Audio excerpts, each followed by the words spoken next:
మహారాష్ట్ర ఉప ముఖ్యమంత్రి అజిత్ పవార్ కుమారుడు పార్థ్ పవార్కు చెందిన కంపెనీ పుణెలో ఓ భూ ఒప్పందంలో అవకతవకలకు పాల్పడిందనే ఆరోపణలపై ప్రభుత్వం ఉన్నత స్థాయి దర్యాప్తునకు ఆదేశించింది.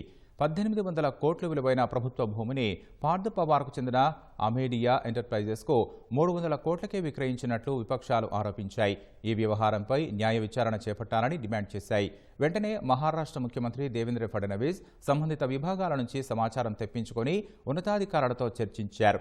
అనంతరం ఉన్నత స్థాయి దర్యాప్తునకు ఆదేశించారు. ఇప్పటికే ఈ కేసులో భాగమైన తహసీల్దార్, సబ్ రిజిస్ట్రార్లను మహారాష్ట్ర ప్రభుత్వం సస్పెండ్ చేసింది. పుణేలోని ముద్వా ప్రాంతంలో ఉన్న 40 ఎకరాల మహర్ వత్తన భూమిని నిరభ్యంతర పత్రం లేకుండానే అమేడియా ఎంటర్ప్రైజెస్కు విక్రయించినట్లు అధికారులు తెలిపారు.